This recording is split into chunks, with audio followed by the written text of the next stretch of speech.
Perfect. And that brings us straight into social media because that's where all of this plays out first. Social media feels completely different now from even a year ago. TikTok's like everybody's news source. LinkedIn is turning into Twitter, and brands are trying to be influencers instead of actual companies. At NFA, how do you figure out what? How do you figure out where a brand should actually be putting their energy into? Like, is it about choosing the right platform first, or do you start from an idea and then decide where it should live? Definitely the latter. Again, that's a big push for us in 2025 is helping clients like reimagine and reframe how they look at the internet. And Yeah, of course, social environments, which is like, okay, what is the idea? What are we trying to do?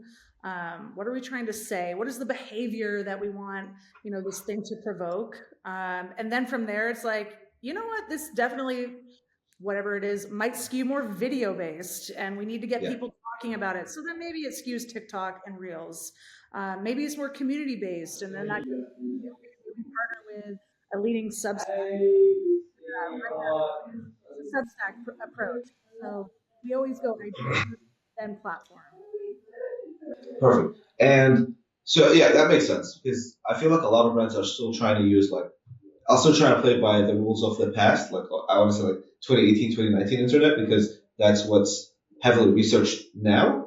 And so just on that, without giving away too much of the sauce, what's one social media strategy that's really working right now? And what's one thing that brands need to stop doing immediately right this second? Okay, so I have my ins and my outs. So you can just speak Yeah. about that. Let's start. I mean, you asked this later, but about community, I am seeing that come up a lot. I haven't seen like a brand in the short term really crack that, but knowing that Gen Z is really missing the social and social media, like we're Yes. moving away from just talking heads. I don't know about you. Like if I comment on somebody's post, I don't care if you're an influencer or not. Like I want there to be a bit of yapping in the Yeah. comment section, you know what I mean? I think that's why like the Reddits of the world are so successful because it is very much a community. It's a watering hole of people talking and interacting with each other. So I feel like that is a big opportunity, not for all brands, for some brands where depending on what you are, find your super fans and build around that and actually interaction. I mean, a lot of brands go into social and they treat it like advertising and they just go, "Oh, we got a new Yeah. product," and it Yeah. has, all these claims associated with it. It's like Gen Z does not want to see ads when they're looking to disassociate, or they're Yeah. looking to connect with somebody, or they're looking to have a laugh.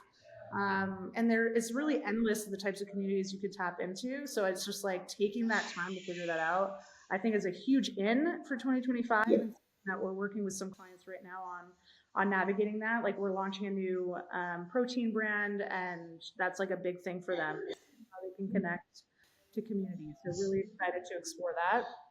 And then I think like the out of things is Yeah. again, we've already talked about the always on thing, so maybe I'm just like reading my notes. Give me one You're good. second. Oh, the other thing that I think is an opportunity, and internet to me is like an amplification of the real world, and Yeah. people to remember to exist in the real world. And I feel like what people are craving and missing is seeing people do things in real life, not just like Yeah. yeah, sure, looking at talking heads and getting their perspectives is important. That's I think again, brands need to go explore, like go do something, go be in the world, and then use social media to and attention that way. So I think AOL is going to be a big push, and how that then translates into social. Perfect. Yeah, because just in that, with the whole like Gen Z misses the social and social media, I think that like it. I mean, I might be wrong, but I think it starts from the idea that social media is escapism. So when people are trying to get into social media, they're not trying to find Carl's Jr. advertise their new burger kind of thing. No, no, no, no, Uh, exactly. But hey, maybe yeah, it's like a bunch of gamers, and that's like something they love to talk about their games over a burger. Then you can yeah, find those like intersecting communities where your brand is relevant. yeah, Um, I guess and another yeah, out I do want to say, and this is more of a pet yes, creative, and it's more of like a call out to brand managers and clients and anybody really running a company that, yes, you see like, oh, I hear social media is where I need to be, but then you refuse to actually go on social media. And that makes it really hard, as an agency partner, or really anybody coming up with solutions when you don't even understand those environments. So, like, I would love to do more of this with my clients, like just spend scrolling TikTok, get a sense of it, see what it's like, see what your audience is looking at, because then you will start to really understand its capabilities, the possibilities, all that stuff. Yeah, I think that's something we've spoken about in the office a lot with like our own like personal brands. Is that a lot of people, be it intentionally or not, they want to have this like mysterious allure kind of thing, and I feel like that doesn't work if you're not posting. If you're not posting, you're just unknown. You're not mysterious, Yeah, and so you could be quote unquote mysterious. Or you could have some allure even if you post. And I think it's just doing it the right way rather than just exactly. not going dark.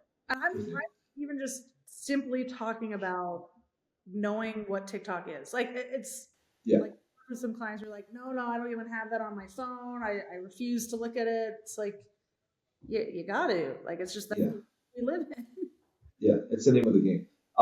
Okay, and let's talk about brands trying to be influencers. Think Duolingo, Ryanair, Wendy's back in the day. I don't know if they're still going as strong, but they're running their socials like real life 19-year-old interns instead of just being, like actual brands. Do you think this is smart long term, or are we going to hit a point where it becomes hacky and a gimmick? I think we're kind of at that intersection right now. I can't remember the guy's last name. His name's Eugene. He's a brand strategist. He talks about this stuff all the time. He recently talked about like we're in the post brain rot era. Yes.